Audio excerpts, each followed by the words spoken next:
So with that in mind, we'll get into the session, but before we do that, we would always like to acknowledge that we live, learn, and work on the traditional lands of the Cosepsum and the Lekwungen families.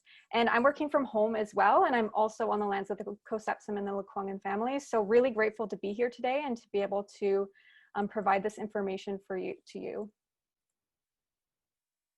And today we are discussing the Graduate Certificate in Science and Policy of Climate Change. So my name is Christy Jones. I'm a Student Recruitment Associate here at the university. I'm joined today by Dr. Leslie King, who is a professor in the School of Environment and Sustainability and also the program head for this program. Should I introduce myself now, Christy? Sure, if you have anything else you'd love to add, Leslie. Yes, I would. Thank you. As Christy says, I'm Leslie King, and I'm Professor of Environment and Sustainability. I'm also the program head of the Masters in Environmental Practice, both the MA and the MSc, and this brand new program in Science and Policy of Climate Change. I've started environmental programs all over the world, and I think I'm most excited about this one, the most recent one. So I look forward to talking to you about it and with you. Thank you, Leslie. Yeah, we're super excited for the launch of this program and more to come on what it's all about. So with that, we've introduced ourselves and we'd love to get to know you. So feel free to pop into the chat box, your name, where you're joining us from, what brought you to this session, what industry you're in, anything you'd like to share. We'd love for you to share it with us as well so we can see who's in the room with us. And we're also joined with a few other folks you can't see right now, but are helping out behind the scenes. So we have Christine, who just popped her introduction into the chat box. She's an enrollment advisor with the university, and she will be sharing some helpful links. We also have Now, who's an international enrollment advisor. We have Kish joining from the School of Environment, and of course, Selena, who I already introduced. So we have a whole team behind us today to make sure this session is a success. And to keep going through our agenda, I'll continue that while you type into the chat box as well. So I'll take us through a brief overview of the Royal Roads university experience and what it's like to be a student with us, the program-specific information, application process, and then, of course, we'd love to take your questions throughout. Chances are, if you're thinking of a question, somebody else is thinking the same thing too. So don't be shy with, popping your questions in the chat box. Alrighty, so we have a few things that Heather is here as well. Oh, she is. Noticed. Perfect. Yes, good. Fantastic. Welcome, Heather, too, who's joining us from the School of Environment and Sustainability. So fantastic group here today. I see Kelsey is joining us from Cochrane, Alberta, and it's registered for the program. Fantastic. Welcome, Kelsey. Yay. We have Nafise. I'm so sorry if I mispronounced your name. Thank you so much for joining us. She's a second-year student of the MA in Environment and Management, living on beautiful Vancouver Island. Fantastic. We have Lucas currently taking the BSc, Technician in Climate Change with the government of NWT and Yellowknife, and can't wait to hear about this program. Great. Thanks, Randy. Fantastic. Thank you, everybody, for joining us. Robin here, an environmental engineer that resides in northern BC, trying to obtain a career geared towards climate change. You're in the right place. Thabo, I'm from South Africa. Fantastic. A meteorologist, Yay. MSc Atmospheric Science currently. Wow. So great. It's really great to see the wide diversity of backgrounds that are here today, and it really reflects the type of diversity that you'll experience within your classmates in the program. And we have Jim here. Oh, Tisha. So you might be using somebody's Zoom account from London, Ontario, a planning ecologist working with an engineering consultant, R.V. Anderson. Great. Wonderful. Great. Already. Wonderful. Thank you so much, everybody. So to go into a little bit about what we value as Royal Roads. So we started 25 years ago with a mandate to be quite different. We started out with doing a lot of online programming, and we're in fact a pioneer of that sort of education, with the aim that people could still work and go to school at the same time. And with that came a lot of other values that really set us apart, in my opinion. So the first one is first names first here. So At Royal Roads, you're not just a number, and you'll find that no matter who you're communicating with at the university, whether it's obviously your classmates, but also your teachers, anybody at the university from student services, financial services, it's always on a first name basis, and there's no need for you to memorize your student number or anything like that. Next, we have Learn Together Forever. So that is a reference to our cohort model. And what that references is that often in our programs, you start with the same group of people and continue with the same group until the very end, which creates a really awesome network that continues on for you far past your educational journey, and creates a network that's beneficial both professionally and personally too, that you can lean on and really help bring you through your program successfully. The third one we have here, Life is Also an Education. So this is a reference to a little bit about our flexible admissions model. So I'll get into that at the end of the presentation, but we just want to acknowledge that we look at who you are holistically when you come into the program, and we take into account not just your professional experience, your educational experiences, but your life experience in general, whether that be different projects, volunteer, things that you've experienced, and what that can bring to the program. And lastly, our real world classroom. So we have here what we call scholar practitioners who teach you throughout your program. And these are people who are both actively doing research and or work in the field. So everything that you're learning in your program is very current and relevant to the problems that we're experiencing and need solutions for in around the world today. So you can rest assured that what you're learning is current and can be applied to your career as soon as you're out of your certificate. And we're also an Ashoka U Changemaker campus. So this is a designation that a select number of universities have. And essentially it means that the type of education we provide is very interdisciplinary, it's solutions oriented, it's very entrepreneurial. So that is what we infuse throughout our curriculum and what we want to prepare you for when you go out there into the world, or if you're working at the same time in your career right now. It really sets you up to become a change maker as well. And we can't be on this campus right now. And of course, this program that we are discussing today is online, but we want to show you a little bit more about who we are. And we do have a beautiful campus located in Victoria, BC. So the top left-hand corner you can see is Hatley Castle, and it's surrounded by a whole host of beautiful scenery. So we have the Japanese gardens featured on the top right-hand corner, and a Esquimalt Lagoon on the bottom left-hand corner. We are right on the ocean, and also not pictured here, but on over 500 acres of old growth forest. You can see it in Leslie's background, actually. Yes, I was just going to say, my background is a path going through the old growth forest. And although you won't be here for your courses, I do hope you'll come to the campus at some point, even if it's only at graduation, because it's gorgeous and we'd love to see you. Exactly, yeah. This is your place to explore and come visit whenever you like as well. There's lots of places to check out and visit for sure. And of course, we've been doing online learning for 25 years.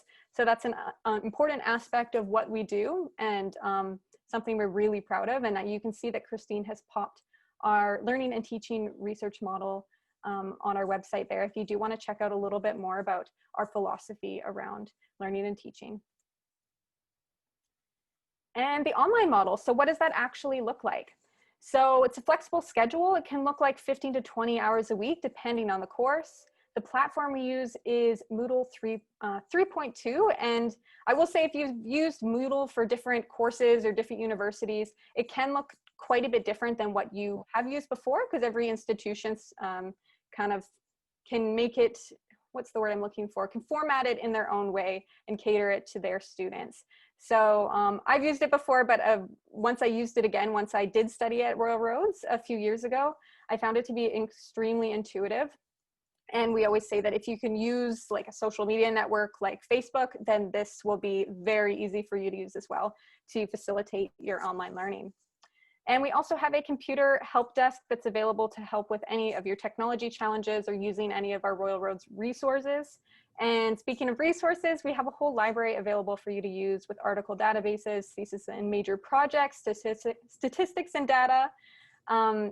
So this is something that we have a service we've been providing and have honed for many, many years. And it's a very seamless process to go through for online learning. Can I interrupt for a sec, Christy? Absolutely, yes. I also want to say that about our online courses, they're all very interactive and engaging because we have so much experience and we're supported by CTET, the Center for Education and Technology. I never get that right.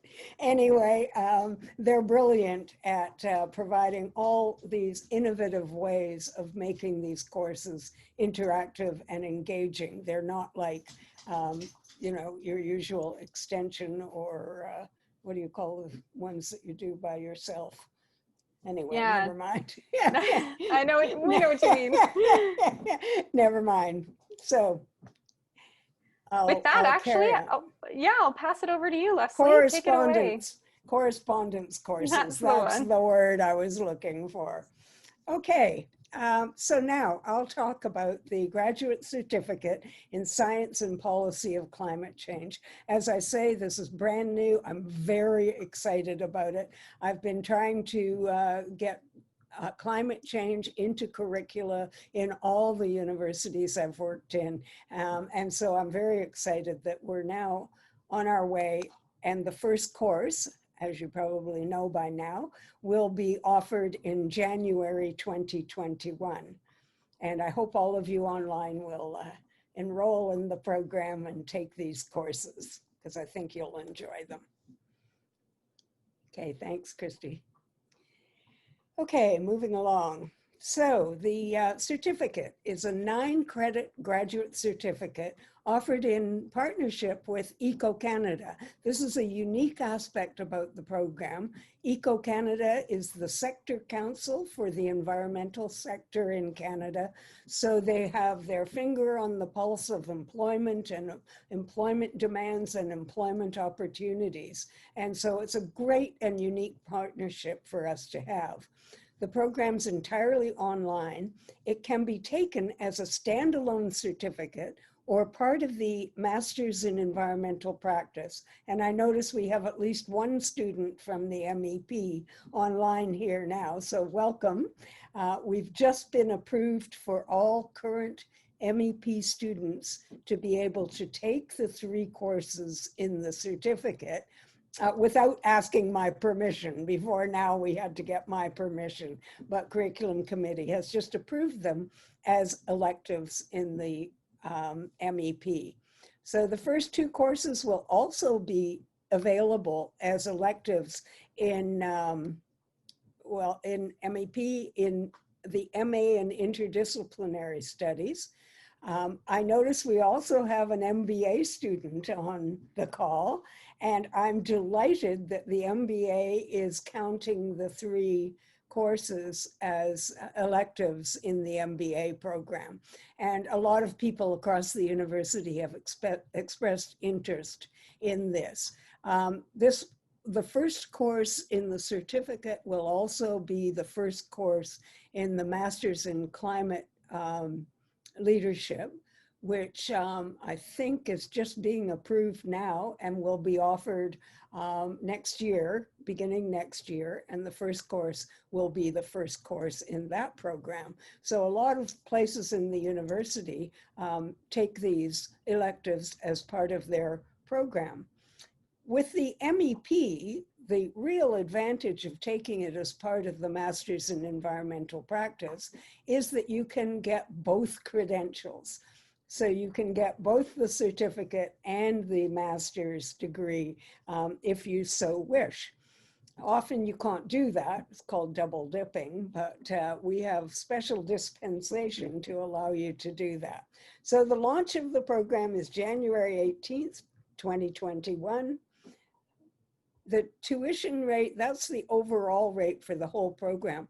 But the good thing about this program is you can pay 1 course at a time. So that makes it much more affordable. That's true of the Master's in Environmental Practice as well. Thanks, Christy. Okay, who's it for?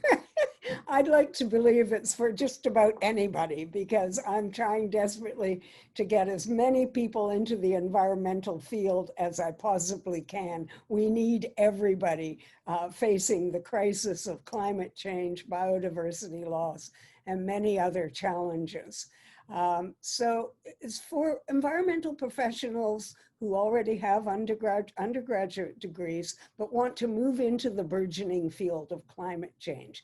And I noticed that many of you, when you introduced yourselves, also suggest that you want to move into the climate field and make a difference in your communities, workplaces, and the world. Also, for professionals in other fields who want to transition to climate careers. And this is very important because we require relevant experience. And I have a very broad definition of relevant experience, as the enrollment advisors can attest. Also, people who are already working as climate professionals in the field but want to expand their knowledge base and further develop their skills, because there are very few places in Canada and indeed in the world that offer courses in climate change. Also, the great thing about our partnership with Eco-Canada is that this program is for environmental practitioners who want to earn or retain their professional certification, the EP certification, and to advance in their careers in managerial positions. Also, mid-career professionals, I'm sure we've got one or two of you on the call who are looking for a career change. And also international university graduates with relevant work experiences. Thanks, Christy. So the program can be completed in less than a year. You start with a course that is mandatory for everyone at the university, Introduction to Academic Integrity. Then you take the first course in the program, Science and Impacts of Climate Change, which, as I say, is offered in January. The second course is Climate Policy and Governance, starting in April. And the final course is something that I'm very excited about. It's called Climate Solutions. And students can work with an organization, a community, or a First Nation, or indeed any Indigenous group to implement climate solutions. So the students will help those organizations to address climate change, whether they've already started with a climate change response or whether they're just looking at how on earth we can incorporate this into our organization. And that starts in June. Thanks, Christy. So this is the academic integrity course. As I said, it's required by everyone. It makes sure that you're completely familiar with the academic integrity policies, all the student policies, et cetera, and that guide academic life at Royal Roads. Thanks, Christy. Science and Impacts of Climate Change. This is the foundational course into which I have tried to put everything that you could possibly need to know about climate change to be a climate professional. All kinds of resources, as you know. I started teaching climate change about 30 years ago, at least, and there were very few resources at the time, but now we've got many, many really wonderful resources that will be included in this course. And, you know, I really wanted students to have things they could look back at as they needed them. So it will cover the whole gamut of climate impacts, including warming, sea level rise, permafrost melting, altered distribution and migration patterns, as well as impacts on livelihoods and cultures. So this is an integrated science course, combining perspectives from geology, biology, sociology, modeling, and many, many other fields. Thanks, Christy.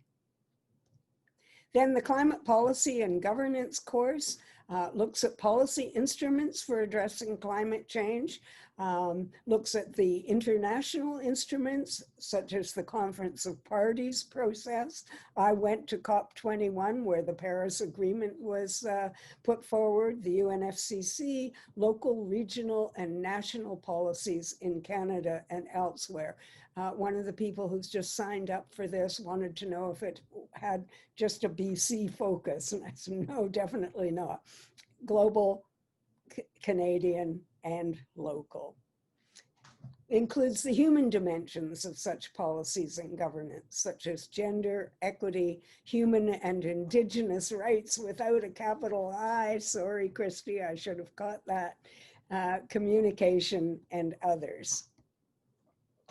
Thank you. Then climate solutions, very excited about this course. As I say, students will organize a placement with an organization which is or is attempting to address climate change and will help that organization.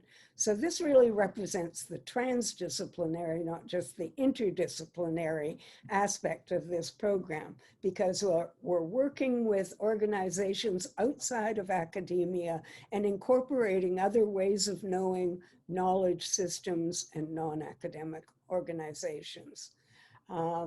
So basically, we're going to workshop that course so that all the students in the course will, and the professors in all three courses, will be helping the students help their organizations. So this is unique, and I think it's going to be a lot of fun.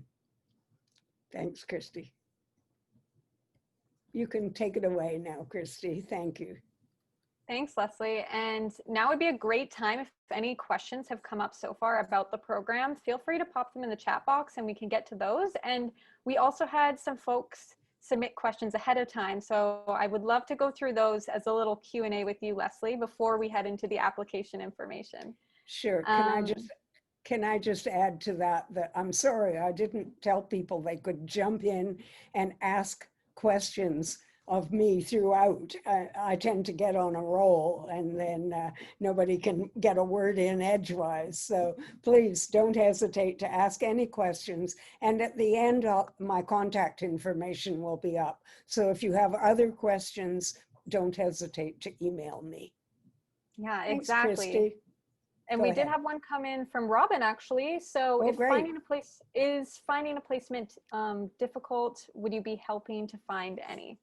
Sure. You know, in all my years of teaching the practicum course, no one's ever been left behind on these courses. We've always found a placement for everyone.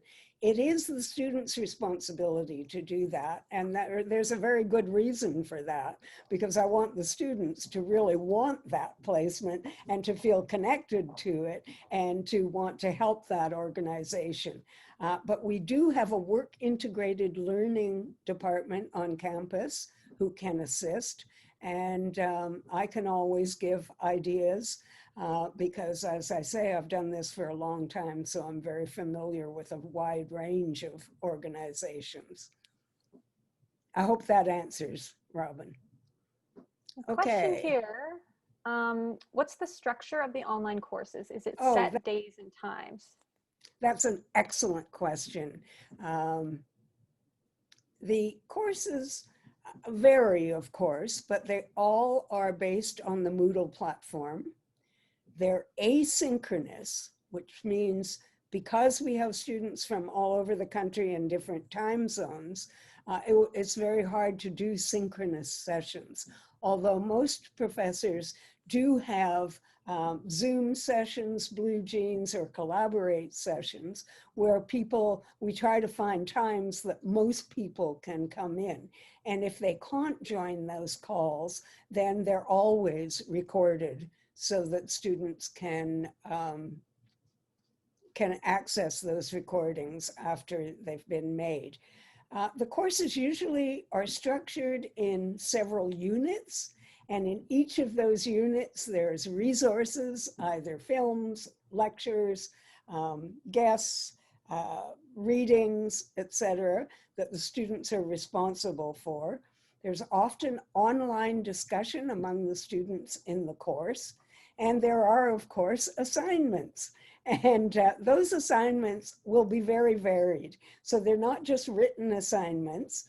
I don't think any of us have exams in these courses, but we certainly have assignments, and those are often very different. Sometimes students creating videos of particular problems or issues. Of course, the written essay always is a potential assignment, but generally we try to vary those assignments a lot so that they are engaging and that they relate to your interests so that you can follow your interests throughout the program and basically do your assignments on those interests.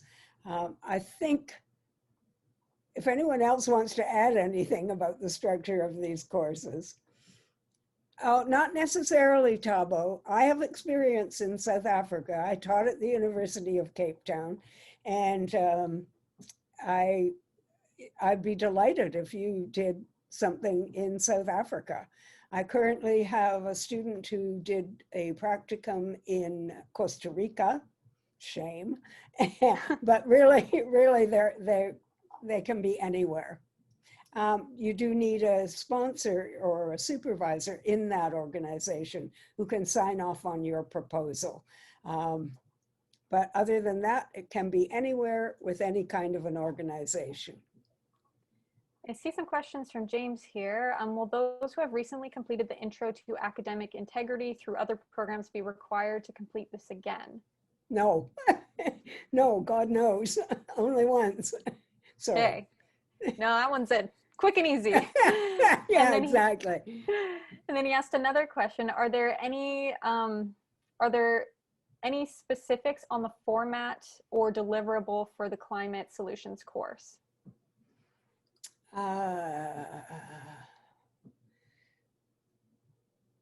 Obviously, there will be a report involved, and that report will go to both the organization and to us. I say us because I'm going to teach that course, so I'm very excited to teach that course. There will be a report. Often I do a reflective practice journal, which feeds into the report. You would start the course with a proposal that would identify your organization and what you plan to do with that organization. As I said, I hope to have at least one workshop where we workshop your assistance to the organization. And finally, we end with a virtual conference where you do a 5-minute minimum, sometimes more, presentation on what you learned from your placement and the work that you did for your organization. I think that just about covers it. Don't hold me to it. I haven't written it yet. Sounds great to me. Oh yeah, and just a note, if I'm looking back and forth at my different screens, that's why, if I'm not looking directly at my camera, because I'm monitoring the chat here. We do have another question. What is the expected time commitment per course? We mentioned that per week, it may be 5 to 10 hours of work, but Leslie, do you have any other insights on that? Yeah. Because this is such an interdisciplinary program that will have people with all kinds of different backgrounds. Some people will need more time to digest the resources and to learn about things that they may not know about now. Others may not need that much time, although I would appreciate all the time you can give to these courses because, of course, you get out of them what you put into them. And so I would say, really to be realistic, Christy, I think 15 to 20 hours a week per course, which is more like, 5 hours a week per credit. Okay, sounds good. And that varies for everybody. Oh, modeling. Yeah. Good question. Okay, we don't expect you to do modeling, Models are very quantitative, and there are all kinds of different models, and the IPCC is constantly changing the platform of the models that they're using, and there are many models in development. I'm doing a research project right now called Arctic Climate Predictions, Pathways to Sustainable Arctic Societies, where we are using some really up-to-the-minute modeling to help communities plan their future and their livelihoods. So what I would say about models is that you need to learn about them. You need to know what kinds of resources they are for planning, how they can help you look at the future and plan for that future. You don't need to know all the mathematical ins and outs of those models, but definitely modeling is part of that first course. A warning. Fantastic. And hello, Jamie. So Jamie's coming from Vancouver. He's coming from a totally different industry and looking to transition because of COVID. He's always had an interest in climate change, and it was a core part of his last industry. He's looking to start a new career. Comes from a management background. Would there be job prospects from this certificate in my area of experience? Yes, in a word. Sorry, Siri keeps coming on. I wonder if Siri wants to go into climate change. Anyway, sorry, I shouldn't jest. But yes, all kinds of, I mean, this is why I was desperate to start this program. This is a burgeoning field. There are employment opportunities in every area of climate change. And of course, management is a key area for climate change. And a lot of environmental and climate professionals are managers. They manage the science, they manage the policy. And so I would say the sky's the limit in terms of job prospects in climate management. That's not very specific, but we recently did a webinar with Eco-Canada on job prospects based on this certificate. And I think Eco-Canada has that webinar recorded and on their website. So it's available for you to look at. So if you wanted more details about the areas of those jobs, that would give it to you. We actually have that recording on our website as well. So I can, good. In the follow-up Okay, email good. I send, I can link to that too, because it's a great Excellent. webinar and provides a lot more detail in that vein. And a follow-up to that, someone is asking if you need a science background. So we are going to be getting into background a bit more, but. Yeah, this is a very good question, because this course is called The Science and Policy of Climate Change. I would like people to have some science in their background, but you don't need a science degree to take it. And when I said that some students will probably have to spend more time than others, those without a science background in that first course will probably have to spend more time on the readings and possibly more time interacting with the professors to get caught up. The course is deliberately designed for generalists, for people who don't have either a policy background or a science background, but want to work in one of those two areas. And so it's really hard to say that people need this or need that. Basically, what you need is an undergraduate degree for this program and 2 years of relevant experience. But as I say, I'm very broad about what I consider to be relevant. So I guess my answer to your question is no. You don't need a science background. Yeah, and you're always, we'll have the information at the end of the presentation more, but you're always welcome to reach out to our enrollment team too, if you want to keep the conversation going about how you fit into, how your qualifications fit with your application and everything like that. So we're here to help with that. And we have wonderful, wonderful enrollment advisors who will spend time with you and talk to you about your qualifications for the program. Yes, exactly. Christine is one example in here who's been posting tons of great links. So Yeah. yeah, they're here to help. So question here from Kelsey, what types of services would we be offering an organization as part of the practicum? Could you give some examples of types of jobs or services we would be offering? For example, if we were to work with tech companies, are we offering a review of all their operations and how climate change could be addressed, or should be addressed for them? And does this cover all departments, product design and GHG, all the way to financial investment, etc.? If we were to work with a municipality, what type level of service would we be able to offer? What practically can we offer? Thank you so much, Okay. Kelsey.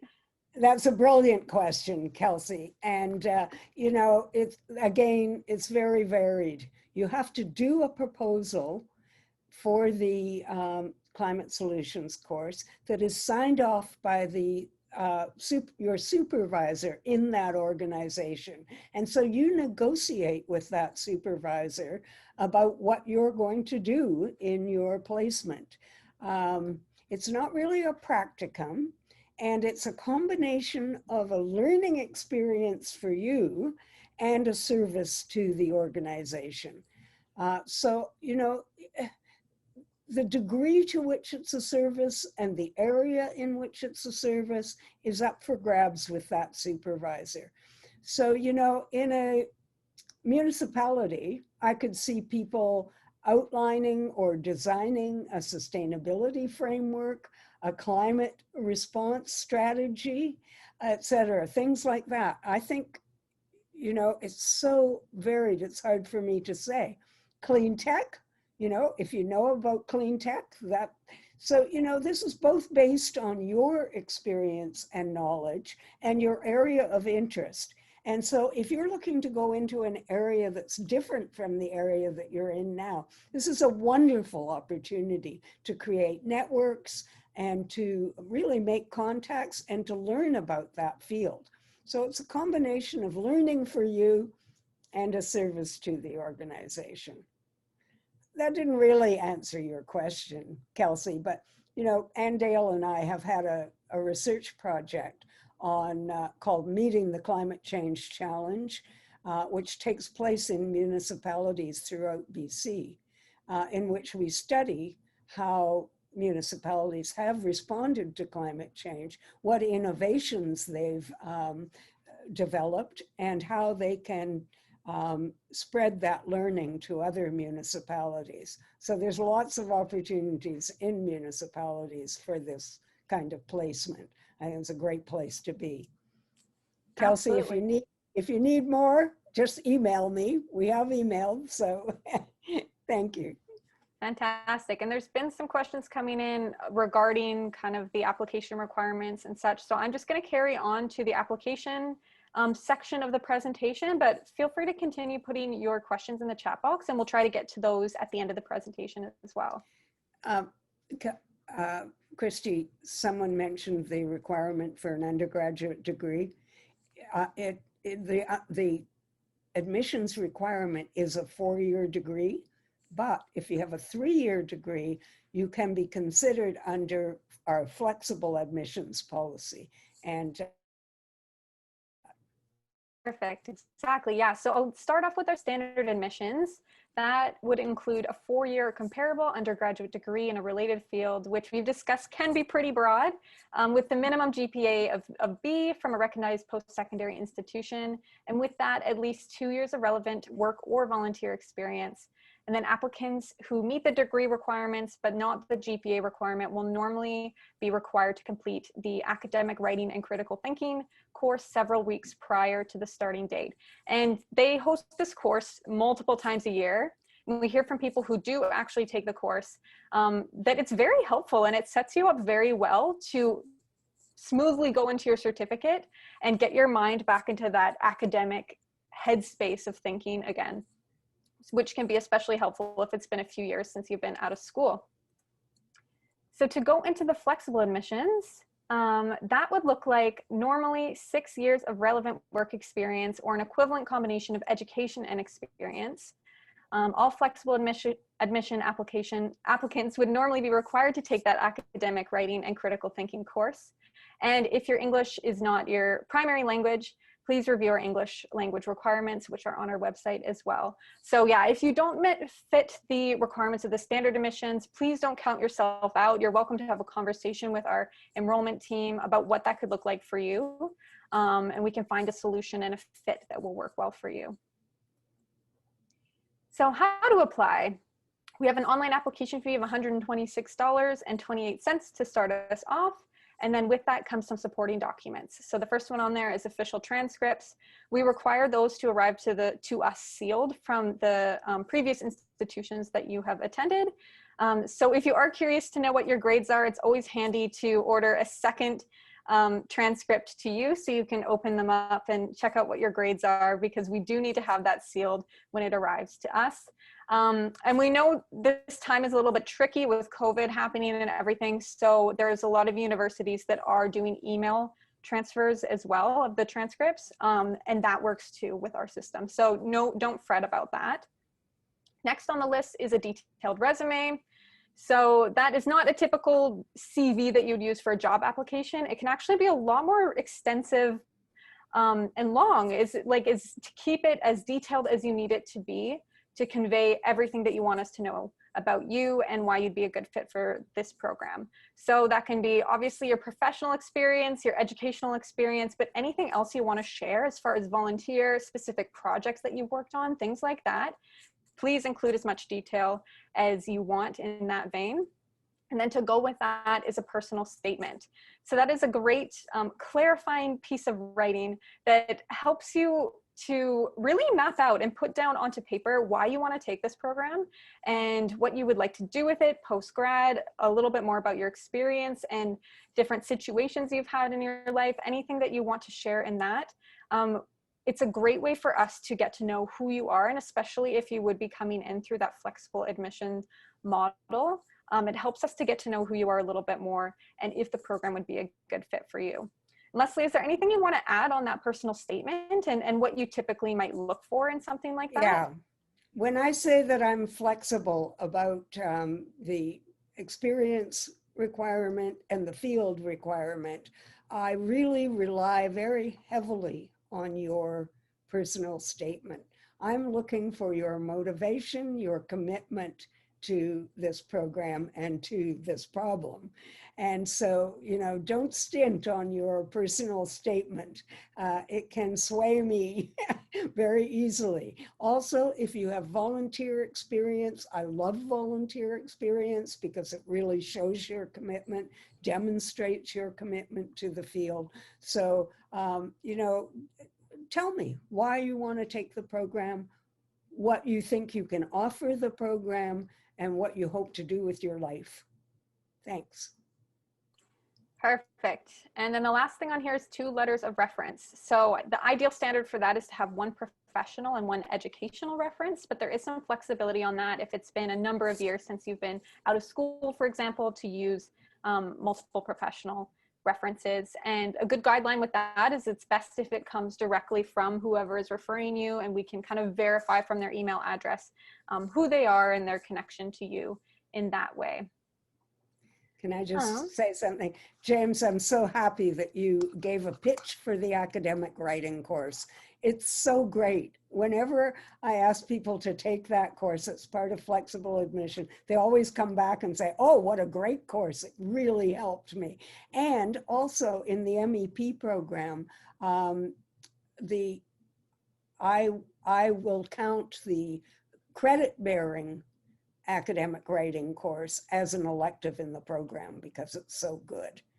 And then, is it Tisha on Jim Doucette's email? Graduated 20 years ago for references, since you're on references. Could this be a work colleague and work supervisor? Yeah, supervisor's better. Colleague, if they can really speak to the work that you did, would be fine. Perfect. And yes, that was Tisha.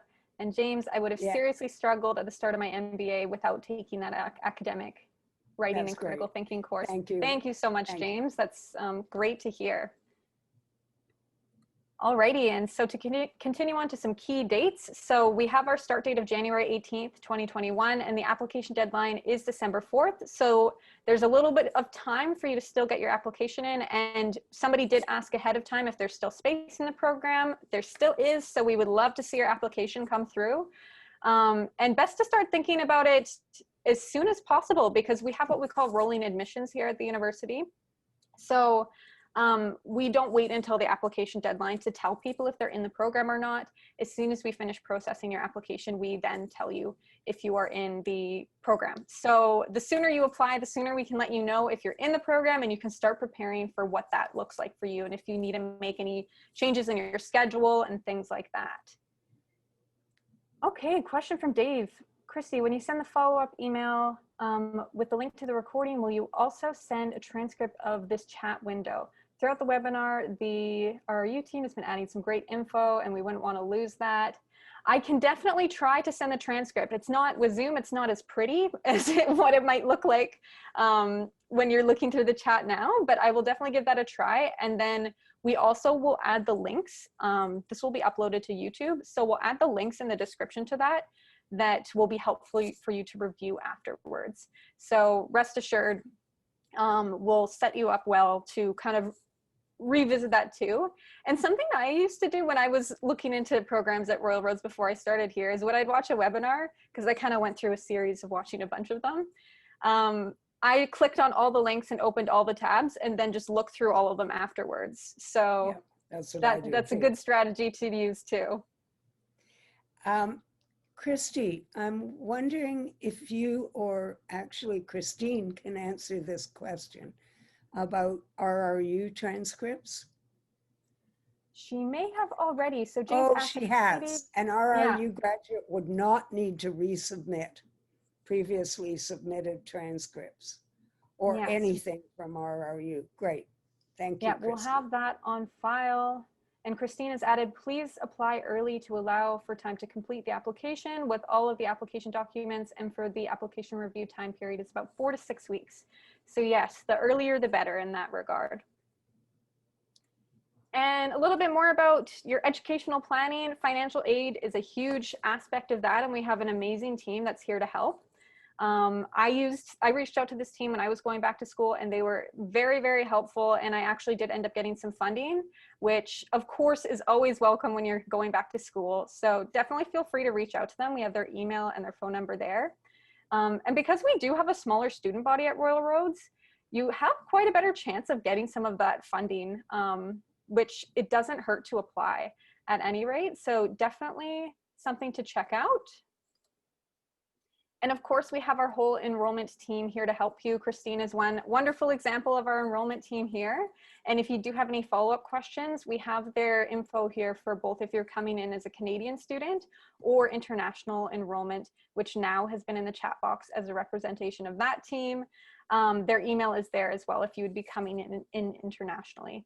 So we're here to support you if you have anything come up after this session today that you need some more advice on or some guidance throughout. So question here, do we have to wait to be accepted into the program before applying for financial aid? Christine, I wonder if you know the answer on that. That's a really good question. You may be able to start the conversation about what options are available. I'm not sure if you would be able to formally, not for provincial funding. Yeah, I would say you can start probably researching what options are out there, but I'm not sure that you could formally apply until you have the confirmation of your acceptance into the program. And with more information, so we have Leslie's contact here, as well as the rest of the SES team, the School of Environment and Sustainability. So we have Heather and Kish you can reach as well. And Kish, speaking of you, you have a wonderful piece of advice here. You can actually save the in-meeting chat manually during this meeting. This will save it to your computer. So she has some instructions there if you do want to refer back to the chat box later too. And that's great, Kish. Thank you.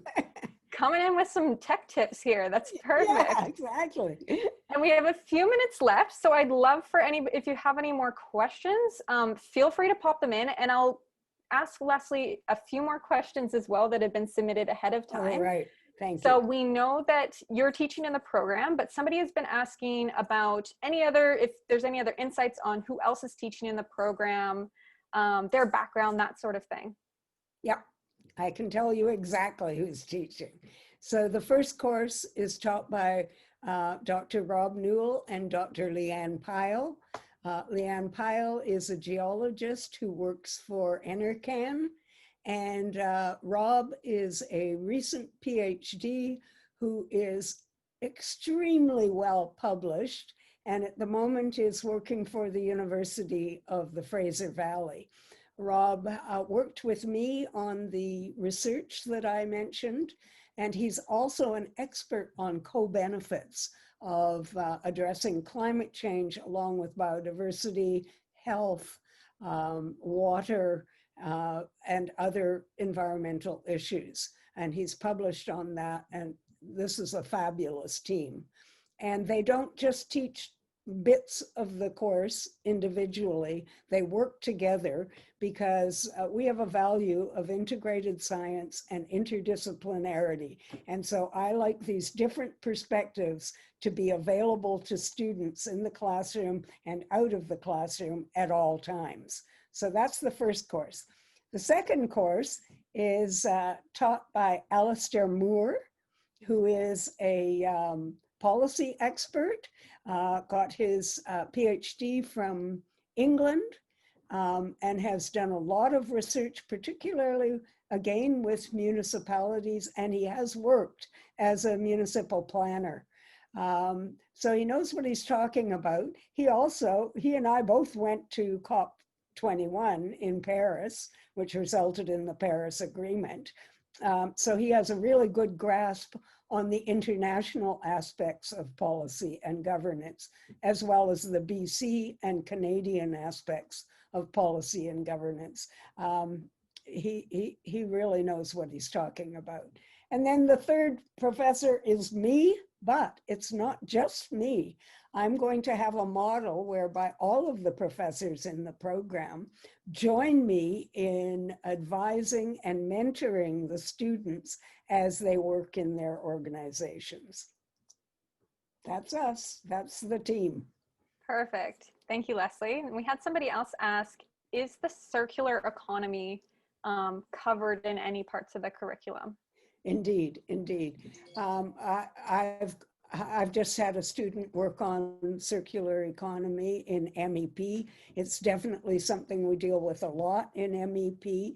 And of course, the economics of climate change is thoroughly dealt with in that second course, including aspirational issues like the circular economy, which of course we're very much in favor of.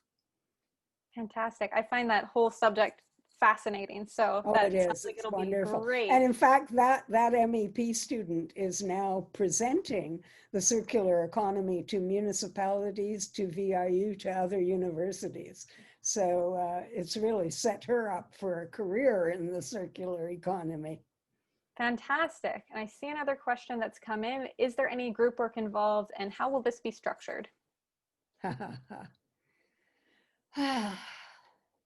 You know, most of our courses have some group work. The climate solutions will have group work in that the existing students will be helping to mentor the students as they help their organizations, but basically that's an individual project. I think the courses are just before curriculum committee right now, so I don't have a terrific grasp on the details of the assignments. But I think in the first course, there is one group assignment. I'm not sure, don't hold me to that. And the rest are individual. I don't know about the policy course because I haven't seen that outline yet. Yeah, and with group work at Royal Roads in general, it's pretty there's some ways of communication that are set up to help you help facilitate that as well. So There's Moodle is also really coaching. great. Yeah, Moodle's really great for being able to use that as a main home base for communication. But if you're of course open to using like Slack or WhatsApp or any other channels that work for your group. And like Leslie said, we have group coaching too. So we have people there to help you through any interpersonal issues that may be coming up, or if you're ways you want to improve working as a group and things like that. But yeah, I wouldn't worry too much about group work. I know that can be a worry for people, but in my experience, when I took my graduate certificate at Royal Roads, that was one of the more enriching parts of it. And we have Andrew here. I'm sorry if I missed this at the start of the presentation. Are there any certificates that come along with the program, like the EP designation? Yeah, the MEP program supplies the educational components for the EP certification. As you know, it has two components, your experience as well as your education. Because we're partners with Eco Canada in this, I'm quite sure that the certificate also provides that. And I know that Eco Canada is now working on a climate professional as part of their EP designation. So this program would certainly feed into that and be part of what you'll need for the EP designation. Thanks, James. Thanks Perfect. very much for your contribution. That was great. Yeah, James is heading out. And with that, we are actually coming to a close for our session as well, as we're just about to hit 1 p.m. But if you do have any other questions that come up, you are of course welcome to reach out to us. And we really hope that you do, take a look at this course some more and apply. We would love to see your faces throughout the program and join us in our Royal Roads community. So with that, I'd like much, everybody, for joining thank you. us. Thank you so much for Sorry, joining. Christine. Thank you. No, it's okay. I was just going to thank you, actually. Thank you so much, Leslie, for answering the many awesome questions that came through today. Yeah, this was a great audience, and I hope to see you all in the program. Yes, I hope so too. And thank you to the whole team who was helping out behind the scenes. We had Heather, Kish, we have now Christine and Selena. So it definitely takes a village to host these events. And we're so happy that you could make it today. Thank you, everybody. Have a good day. Kelsey, I'm excited too. Take care.